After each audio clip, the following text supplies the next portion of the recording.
Munich, Germany's president offered a gloomy picture on the state of Europe's relations with President Trump's United States. Trump's top diplomat said Saturday that everything was just fine. So it went at the annual Munich Security Conference, a Davos of the world's foreign policy elite. The transatlantic differences have grown so wide that they can no longer agree about whether they disagree. Secretary of State Mike Pompeo glossed over differences between Washington and its European allies on issues such as Iran, China and trade. He emphasized that the Western rules-based international order remains the best system for ensuring individuals' rights and economic prosperity. I'm happy to report that the death of the transatlantic alliance is grossly over-exaggerated. The West is winning, and we're winning together, Pompeo told an audience in Munich in a speech that mentioned Trump by name only once, in the opening greetings to his Trump administration colleagues. His remarks followed those of German President Frank-Walter Steinmeier, who criticized Trump's America First foreign policy a day earlier, saying that it came at the expense of European allies. Analysis: EU to Trump, we are not foes. Our closest ally, the United States of America, under the current administration, rejects the very concept of the international community, he said. Great argument, but at the expense of neighbors and partners, Steinmeier added. Thinking and acting this way hurts us all. German Foreign Minister Heiko Maas echoed the sentiment, warning Friday that China and Russia were ascendant in a new world order where the United States is taking a more confrontational role. Decisions about the future of the Middle East are made in Astana or Sochi instead of in Geneva or New York, he said, referring to the capital of Kazakhstan, now known as Nur-Sultan, and the Black Sea resort of Sochi that is a favorite locale for Russian President Vladimir Putin. The theme of this year's Munich convocation was «westlessness». That reflected the concerns, at least by the German foreign policy elite who put the conference together, of a world order with a diminished role for the international institutions that underpinned European and American security in the 7 decades following World War II.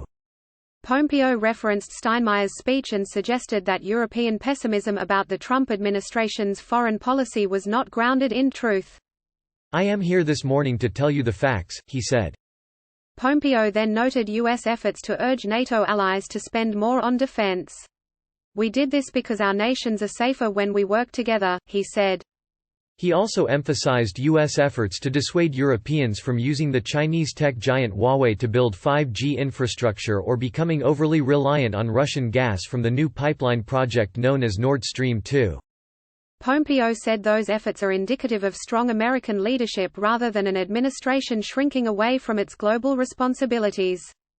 Critics have said the Trump administration's struggle to convince Europeans to support those causes are a result of a deep mistrust born out of Trump's coercive approach to foreign policy. Trump has issued tariff threats and imposed sanctions on allies instead of pushing for consensus. Russia once proposed a union with Belarus. Now the U.S. is getting in the middle.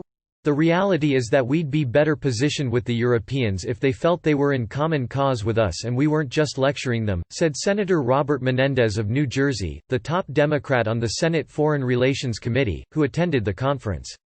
There still might be challenges on some of these issues like Huawei and other things. But I think that the tone and tenor as well as substance matter. Pompeo's speech was met with silence from his mostly European audience. Some Europeans emerged from Pompeo's speech with just as many doubts as ever. The speech reinforced the concerns that Steinmeier raised, said a senior European official, speaking on condition of anonymity to speak frankly about relations with the United States. I think I heard the words "we're defending sovereignty" 13 times, and you wonder what that means. Sovereignty, to many European ears, is the Trump administration's code word for opposition to the multilateral institutions that bind Europe together, such as the European Union. They go after the EU and the European project on ideological grounds, the official said. One European leader noted Trump's reflexive skepticism of the European Union, saying that the US president had asked in a Washington meeting how well EU membership was working out. The leader was speaking in an event held under ground rules of anonymity. Pompeo was followed by French President Emmanuel Macron, who over more than an hour of discussion never uttered Trump's name. He voiced his disappointment in the United States less sharply than his German counterparts. But the decision to downplay Washington altogether, and to focus on developing Europe's ability to act in the world to defend its own interests, was telling at a conference that focuses on transatlantic relations.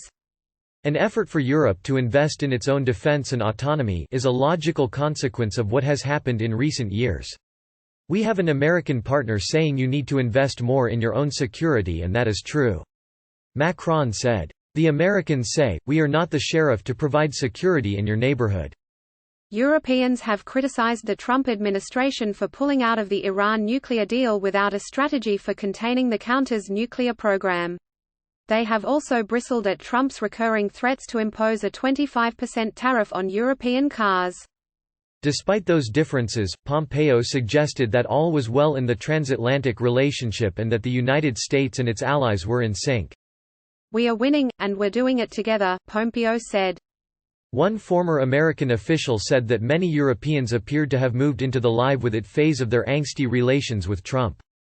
The first year I was here, the Europeans all said, it's fine, because all the adults are in the room, said Celeste Wallander, who was on President Barack Obama's National Security Council. The second year, it was, tell us this is as bad as it's going to get. The third year, it was like, oh my God, this is awful. What do we do? And this year they've all normalized it. Opinion: Mike Pompeo is a terrible advocate for press freedom. Here are the facts behind Pompeo's feud with NPR. Today's coverage from Post correspondents around the world. Like Washington Post World on Facebook and stay updated on foreign news.